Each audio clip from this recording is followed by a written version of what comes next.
ছাত্ৰ-ছাত্ৰীসকল ভালে আছা আজি তোমালোকৰ পাঠ আৰম্ভ কৰিম তোমালোকৰ ইংৰাজী বিষয়ৰ তৃতীয় শ্ৰেণীৰ পাঠ number 34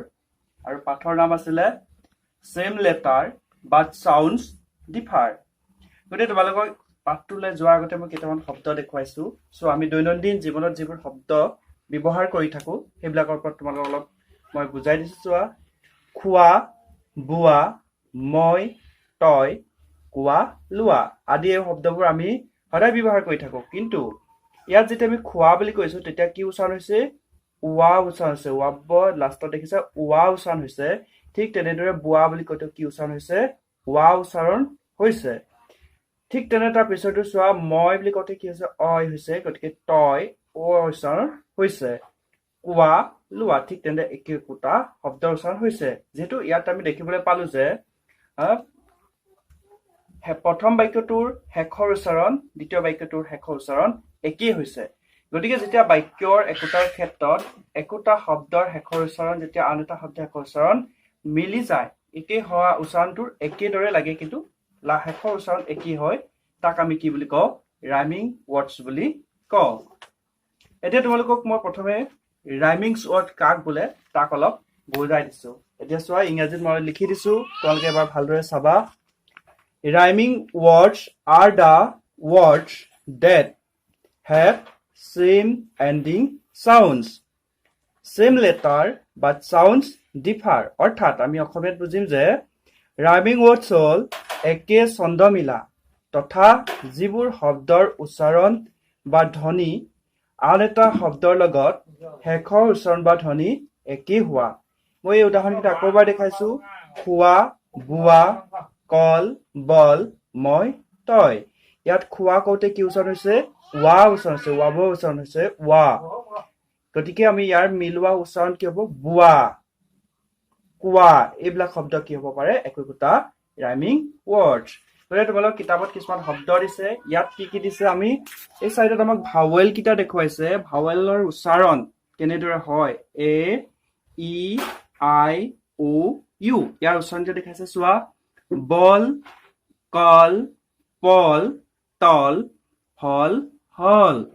bag map man rat and fan pant date mail name fan cake came grass palm harm heart ten den men egg pen bet bet me he see dee hit, lead, pick, seek, pin, bin, sip. Pile, pine, mile, height, mine, light. Mop, cop, top, knot, pot, dot, duck, hug. How, now, cow, bro, money, love. Heart, trot, pan, run, bug, mug. Jute, mute, bull, blow, tune, mule. যদি এই উচ্চাৰণবোৰ তোমালোকে লক্ষ্য কৰিলানে ইয়াৰ একোটা কি কোৱা হৈছে rhyming word সোমাই আছে যেনেকে বলৰ লগত কি উচ্চাৰণ মিলিছে কল পলৰ লগত কি মিলিছে তল তেনেদৰে চোৱা নেমৰ লগত কি মিলিছে নেম ফেম কেম টেন হলে কি হৈছে দেন এই উচ্চাৰণখিনি তোমালোকে মনত ৰাখিবা এইকেইটা কি বুলি কোৱা হয় ৰাইমিং ৱৰ্ডছ অৰ্থাৎ তোমালোকৰ এইখিনি ৰাইমিং ৱৰ্ডছ মই কেইটামান তোমালোকক প্ৰশ্ন দিছো তোমালোকে এইখিনি কৰিবা বুলি আশা ৰাখিছো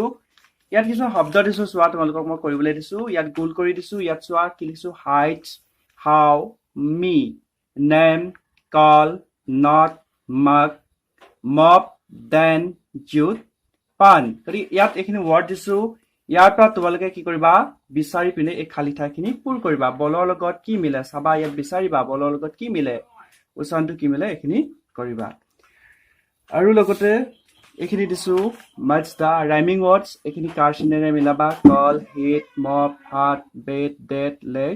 মি এইখিনি কৰিবা আৰু হোৱাট ইজ ৰাইমিং ৱৰ্ডছ কি এইটো তোমালোকে কৰিবা গতিকে একে দিছো ধন্যবাদ এতিয়া একবাৰ চাই লোৱা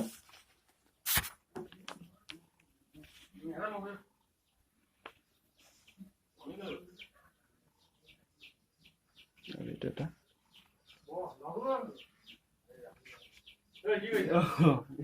মানে